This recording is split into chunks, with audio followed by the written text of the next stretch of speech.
Thanks for clicking on the video, and here today at Nerd Mimic, we are going to go over a classic first edition's Dungeons & Dragons module. This is the Destiny of Kings. It is designated N3. It was published by TSR back in 1986. Now, N stands for Novice, and it was meant to be an introduction to new DMs and players how to get started into the game. We certainly talked about other N modules in the series. We talked about N1 on the channel, we talked about N2, and we talked about N4 Treasure Hunt, which is probably the best of the bunch. And we actually had a free giveaway for a duplicate copy of this. And if you are interested in other modules that we have to give away, make sure you hit that like and subscribe, and so you don't miss out on other giveaways. I'll put a link to our current giveaway down below. And the last in the N series is N5, and I have yet to talk about this, and I certainly will do so in the near future after we talk about N3. Now, the most recent module we went over is RS1 for Red Sonja, which is our current giveaway for the comics. And it was a very simple linear module, and certainly would fit into the N line. Would this module fit? Well, I'll give you a little clue. This is a little bit more complicated than, say, N4. And we'll go over the details of it. So starting from now, once again, there are going to be heavy spoilers. I'm going to go through this entire module. All right, so let's get this out of the wrap. And if you like what we do on the channel here, once again, consider subbing up. Okay, so let's first take a gander at the cover here. It's by Keith Parkinson, and unfortunately he did pass away a number of years ago, so that is a big loss. It is authored by Stephen Bourne, who I'm not aware of doing any other modules, so this might be the only one he did. See that this adventure is for 4 to 6 characters, levels 1 through 4. And once again, I'm going to give you a little spoiler alert that this module is more on the difficult side, not just for players, but also for DMs. So let me flip it to the back, and you can get a little sense of what it's going to be about. When treason walks the land, the kingdom of Dumbledore is in trouble. Since the king was killed in a hunting accident, the land has hovered on the brink of civil war. So basically, the crown prince here, he is on a pilgrimage. He's not in town, and you are hired by chief advisor to the old king to recover the prince and bring him back from his pilgrimage. And there will be definitely a lot of plot intrigue and political machinations within this game. All right, so flip it open here. You're gonna see some of the map of the region that we're gonna be involved in and some details of the castle. So I'll show you a little bit more about this as we go through the adventure. So let's take a look at the booklet here now. So we can see here the interior art is by James Rosloff. Okay, so let's turn to the first page. And it's going to explain the situation. So basically, the king of the region has been killed in a hunting accident, and an arrow struck him, and it was actually an assassination, and he was hit by an arrow, slain. So the clerics of the region tried to heal his wound, tried to take out the arrow, but they couldn't do so, and obviously they suspect there might be some foul play with magic involved. So the assassin was hired by the brother of the king, Lord Edrin, and he of course covets the crown. Now the king that passed away has a young prince named Prince Edmund, and this young man, he's coming of age and is going on a month-long pilgrimage out of the country. So he will be gone for a month, and this was a perfect opportunity for the Lord to stage this coup. Now, of course, he doesn't want this prince to be found, so he's going to do everything he can to prevent that from happening. So Holland, the head of the Royal Council, is going to hire our party of adventurers to find where the prince is and bring him back home and keep him safe. Now, the Lord, of course, doesn't want that to happen. He's going to do everything he can to stop that once again. And also for the coronation, the prince will need certain artifacts from the church to be pronounced the king. And he has sent some thieves to the abbey to steal the royal seal and scepter of the region to help prevent that as well. There is also a third party involved in this political intrigue, and there is a Duke of Endovit, and he actually has already captured the prince and keeps him imprisoned at Griffin Castle.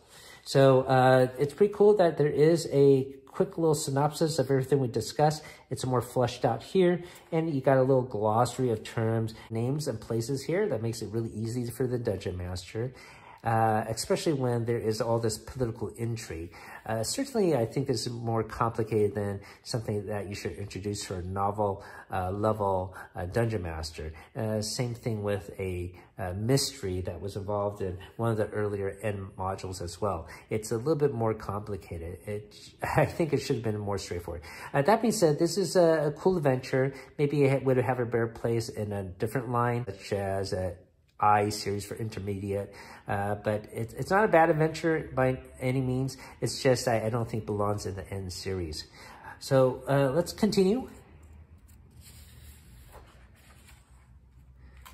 And so to begin the adventure, basically the party is going to be led to the town of Dunedor, where this is taking place.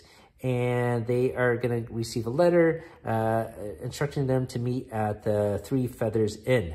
And at the Three Feathers Inn, they're going to meet Holland, the head of the Royal Council, and basically tell them the situation of what's going on and that they are hired to find Prince Edmund, but sort of do it secretly because he knows that there are people he cannot trust. He's not sure who's involved in this conspiracy.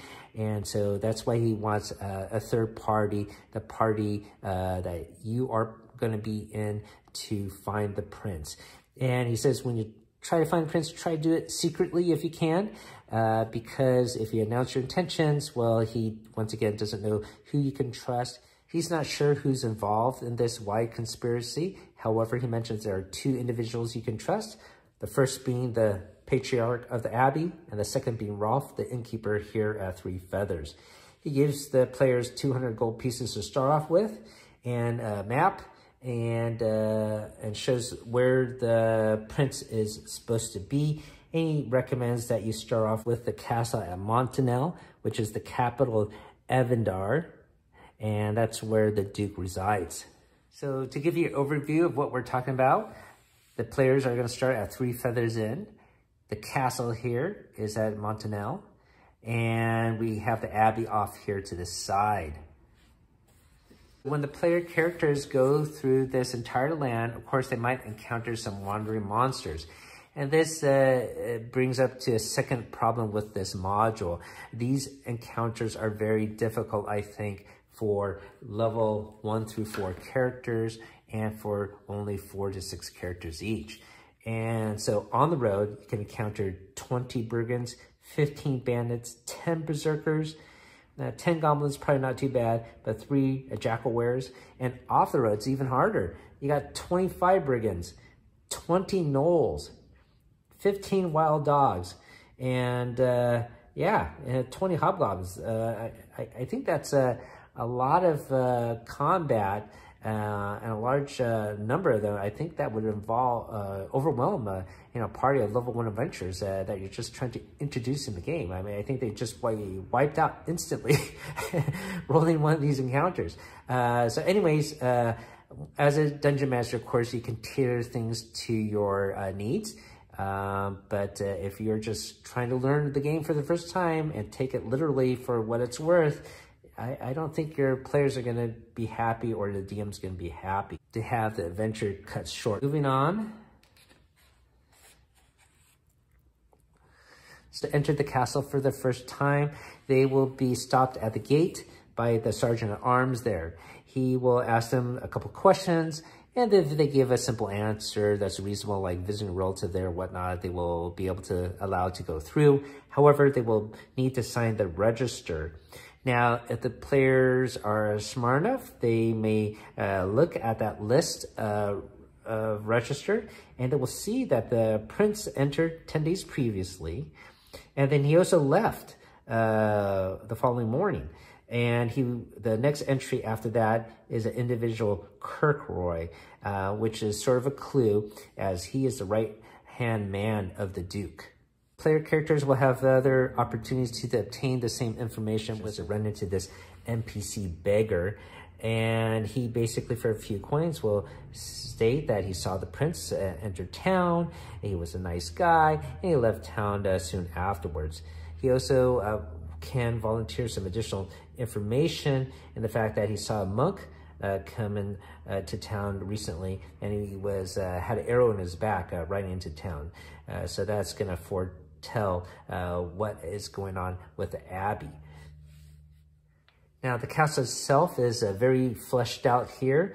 If player characters do anything wrong, they might be imprisoned, and it gives you a little breakdown of how you can escape from the jail there. There are multiple areas that are detailed at length. You can even see a map of the castle grounds here.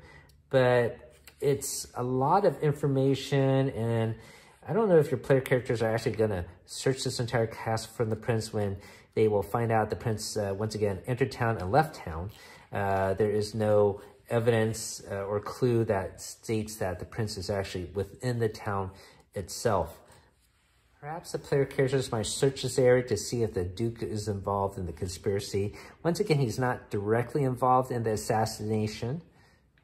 However, once again, this is a very detailed castle, and you might be able to use it for something else. But for, once again, a novice level adventure, it's just a lot of information you don't really need. And a player character is probably not even going to go through all that.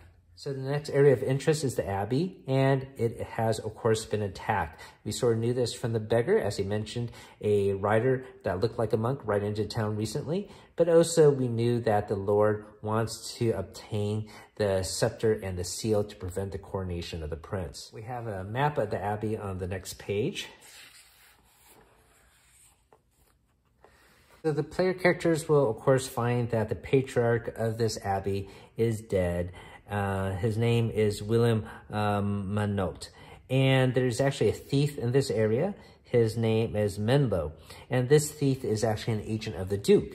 And basically, the Duke has sent him to investigate this attack of the abbey, what's going on. And Menlo has figured out as well that the Lord has attacked this abbey and once again taken those artifacts needed for the coronation. The thief also has a letter on his person that the patriarch wrote to the head of the council. There is grave news. I have learned that Lord Edmund's men-at-arms have entered Avinavat through an arrangement with the Duke. They have made their headquarters at Chapel Tower along the northern border. So that gives you a clue of where to head off to next. This thief agent of the Duke, the DM can use him as a voice of the DM and sort of guide the players where to go as well if they get a little lost and confused where to head off to next. And if the player characters don't encounter the thief or don't want to believe the thief, well, on the dead body of the patriarch, his ghost will arise and basically reiterate some of this information as well. So that's another voice for the DM. So now that you know what happens to the patriarch of the abbey, you can understand the basis of this painting that Parkinson did for the cover. And it's supposed to be a dramatic scene where the patriarch, of course, has been slain and his ghost is giving some information about why he died and his unrest. I guess the other reason for doing this is there's really no D&D monsters to fight in this module.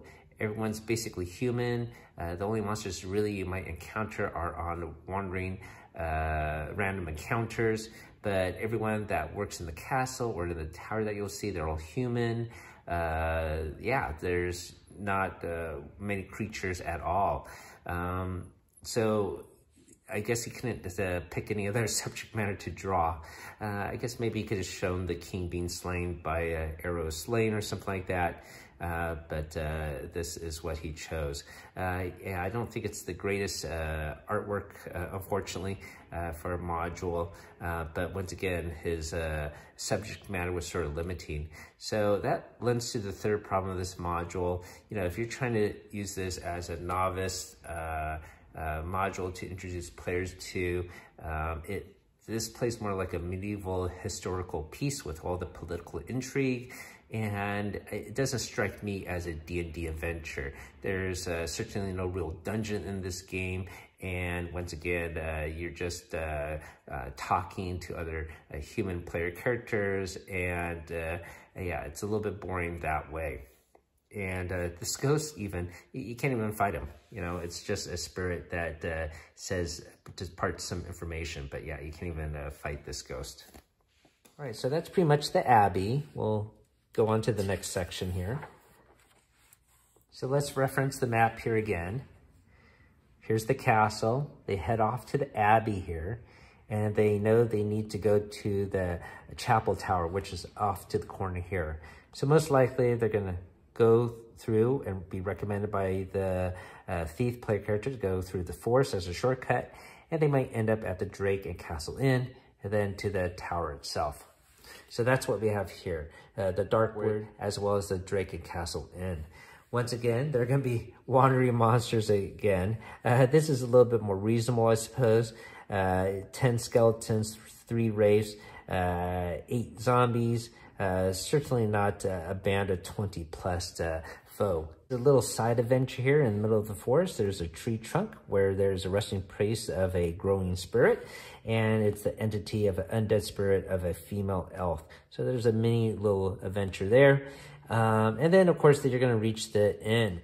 So they will encounter Graf, the innkeeper, who's lawful neutral, and he will volunteer some information. He does know about Minlo, and states that he is an agent of the Duke, and that boy has always been a miserable little sneak. So they'll give you, the player characters, maybe a little clue to his true intentions. All right, on to the next section. And here, we're going to encounter the Shrine of Nevron. So this Shrine of Nevron, that is on the map over here. It's close to the inn and off to the side in the mountains. Now, this is where the prince is supposed to head to during his pilgrimage. And that information, of course, could have been obtained in various ways. First of all, of course, from the head of the council at the very beginning of the venture.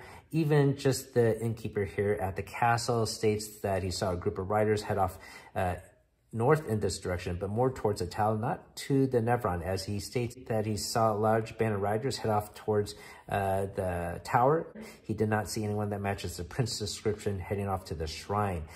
So the player characters certainly can go to the shrine to investigate, but once again, most of the information is going to be directed towards Chapel Tower. The thief that might accompany the player characters suspects that the Lord's men are at the tower as well. All right. So, but anyways, here's the shrine itself. So in this shrine here, there is a magical pool of water, and if players of good alignment drink it, a cleric can increase their wisdom by 1, a fighter can increase their strength by 1, a paladin can increase both their wisdom and strength by 1. So that's sort of cool. The other thing that happens at this shrine, as the player characters leave this area, there will be a glow of light and a telepathic communication. Listen, seeker, for I am the oracle of Nevron, and I know why you have come. You seek the true heir to this kingdom. He is in grave danger. Look for him in the west where the waters flow, where the bird meets the lion. And then after that, the oracle is silent. So important location, but that's pretty much all that happens here. Next off, we'll move on to the tower. So we're now at the Chapel Tower, and it's full of human soldiers. Most of them work for Lord Edrin, but some of them are belonging to the Duke as well.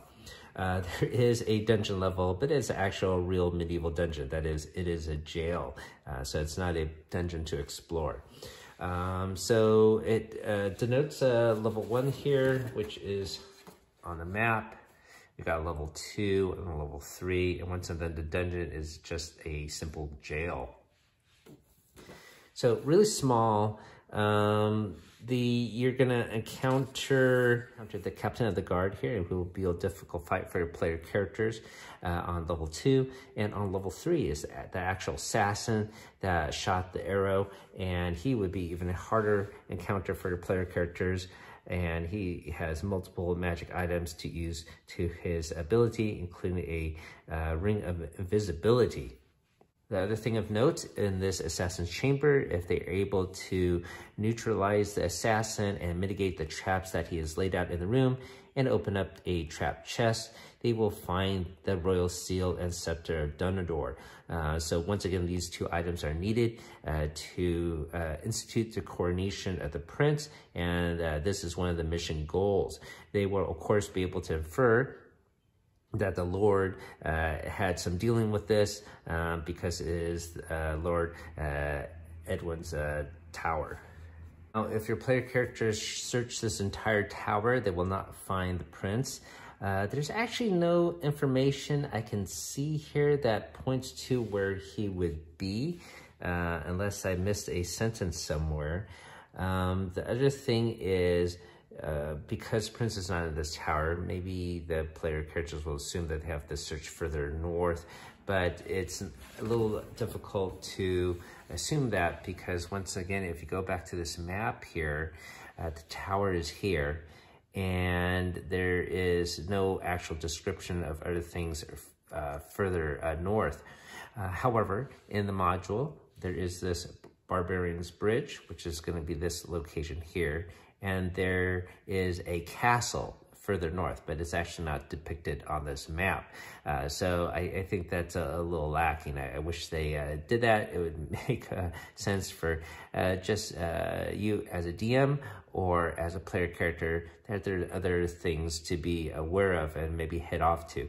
So I guess you could assume that this tower is a warning station or garrison for the castle a little bit further north. But once again, it's not actually mentioned here in this tower.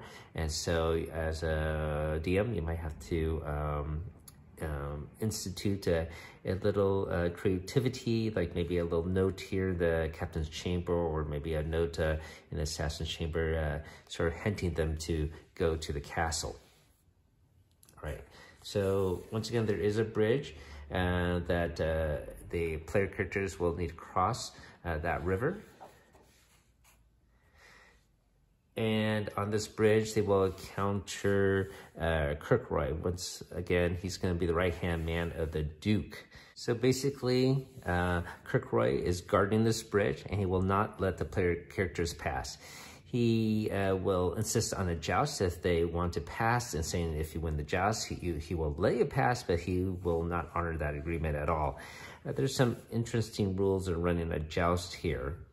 Now, if you are able to use an ESB spell, you will reveal that the prince is at the Griffin Castle. But once again, there's no paperwork on him or anything like that. You're going to have to infer that. Once again, this lends to the political intrigue or mystery of the module, which once again, I think that's really difficult for novice DMs or player characters to wrap their head around. Now, they also mentioned in this module, as they continue up the road, there is a small little cottage. And this little dwelling, there is a individual that has been slain. It is a hunter there. And if the player characters investigate this little cottage, which once again is not on the map, there is a little sprite that was a witness to this. And if the player characters are able to befriend this sprite, he will impart some information that that he saw the young prince taken to the west by the Golden Lion, the Duke, and they are at the Griffin, which is going to be once again Griffin Castle here. So that is one way to get some information, but that's the only real clue, aside from using some ESP spell, which I don't know if your player characters will have that or not.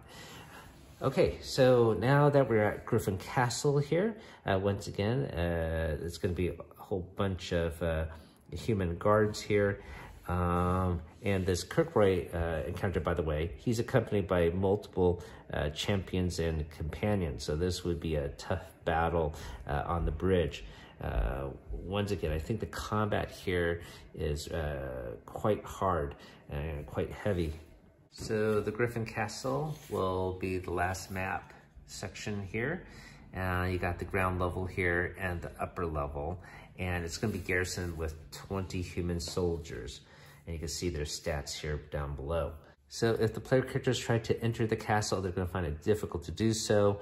Of course, the Lord doesn't want the player characters to enter and search his castle. They will be able to find maybe a secret door in the back, or attempt to siege the castle, which of course would not end up well.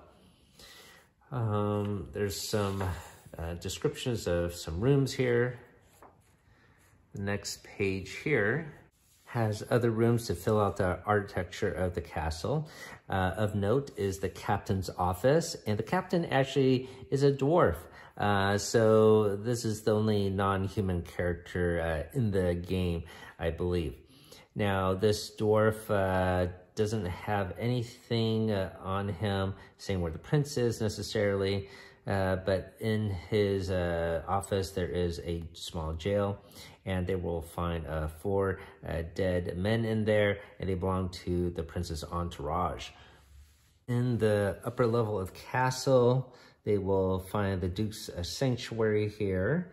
The Duke is not actually in there. And in one of the chambers, there is a prison chamber here, and they will finally find the prince. Prince Edmund, he's gaunt and haggard from his recent ordeal. The royal heir is barely conscious, but, with Cure Light spell or whatnot, they will be able to help him, and then he will give his story. So the prince will, of course, say he's been kidnapped by the Duke, and he knows the Duke himself is a traitor, but he's not entirely sure about the uncle. He suspects the uncle is involved, but has no direct information about that. If they search the upper level more, they're certainly to encounter the Duke himself. The Duke actually has a bodyguard who's a half-orc, so I apologize. I thought the dwarf was the only non-human player character, but no, there's a half-orc here, bodyguard. Now, the Duke, he'll be a tough battle for player characters. He is a multi-class fighter / magic user, and he has multiple equipment that he can use, and he's protected by 2 Bloodhawks as well. What makes this encounter even more difficult, the Duke has a mistress, Rhiannon, and she is a half-elf magic user / thief, and she has, of course, some fighting ability, but more importantly, on the next page here, she will use a shrill bird-like call to summon the griffin from the top of the northeast tower. So there will be an encounter with a griffin. So finally, a creature worthy of your player characters to encounter. But once again, this is going to be a difficult fight nonetheless. Even if your player characters are able to survive the encounter with the Duke, his mistress, and the griffin, when they leave the castle, they still have to deal with Lord Edwin's army that is in the region. So they will not let the prince escape easily, of course. So you got all this horsemen, foot soldiers to deal with. And finally, if they can make it all the way back to town, of course, the prince will be celebrated. They're happy to have the prince back, and of course, the artifacts needed for coronation. You have not encountered Lord Edwin yet, and so that leaves it open to air. And basically, they stay here in like a political theater that they make a case that he's probably involved, and they finally corner him to agree to a challenge. And basically, it's going to be a joust. and you had the rules for the joust a little bit earlier. So if the player characters are able to defeat Lord Edwin in a joust, then the adventure is essentially over, and the player characters can leave with honors and gold.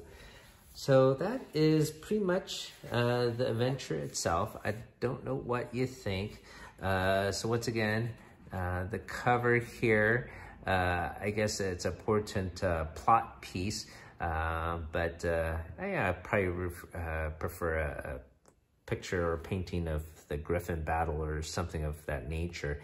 Once again, not too many D&D creatures within this module. It's more human-based and a story of political intrigue, which I'm sure some people might find interesting, but I think it's a little difficult to get new players into this space.